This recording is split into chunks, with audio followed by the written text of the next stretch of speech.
മോശയുടെ ന്യായപ്രമാണവും ക്രിസ്തുവിന്റെ ന്യായപ്രമാണവും ബൈബിളിൽ പ്രധാനമാണ്, പക്ഷേ അവ വ്യത്യസ്ത ഉടമ്പടികളിൽ പെടുന്നു, വ്യത്യസ്ത ഉദ്ദേശ്യങ്ങൾ നിറവേറ്റുന്നു. മോശയുടെ ന്യായപ്രമാണം ദൈവം ഇസ്രായേൽ ജനതയ്ക്ക് മോശയിലൂടെ നൽകി. ധാർമ്മിക, ആചാര, സിവിൽ നിയമങ്ങൾ ഉൾക്കൊള്ളുന്ന 600-ലധികം കൽപ്പനകൾ ഇതിൽ ഉൾപ്പെടുന്നു.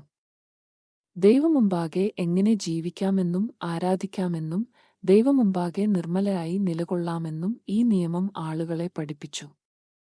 പാപമോചനത്തിനായുള്ള യാഗങ്ങളും അതിൽ ഉൾപ്പെടുന്നു.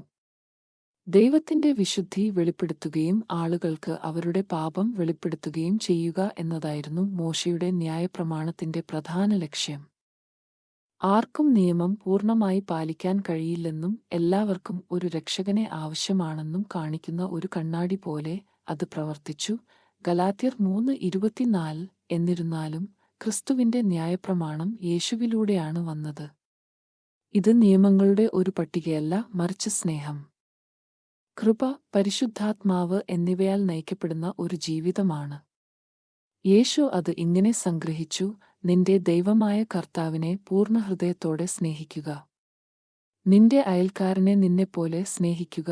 മത്തായി 22:37. ഈ നിയമം ബാഹ്യ പെരുമാറ്റത്തിൽ മാത്രമല്ല, ആന്തരിക പരിവർത്തനത്തിലും ശ്രദ്ധ കേന്ദ്രീകരിക്കുന്നു. ആചാരങ്ങളോ നിയമങ്ങളോ അല്ല, ആത്മാവിനാൽ നയിക്കപ്പെടുന്ന വിശ്വാസത്താൽ ജീവിക്കാൻ അത് വിശ്വാസികളെ വിളിക്കുന്നു. ചുരുക്കത്തിൽ, മോശയുടെ ന്യായപ്രമാണം രക്ഷയുടെ ആവശ്യകതയെ നമുക്ക് കാണിച്ചുതരുന്നു. അതേസമയം ക്രിസ്തുവിന്റെ ന്യായപ്രമാണം അത് സ്വീകരിച്ചതിനുശേഷം നാം എങ്ങനെ ജീവിക്കുന്നു എന്ന് കാണിക്കുന്നു.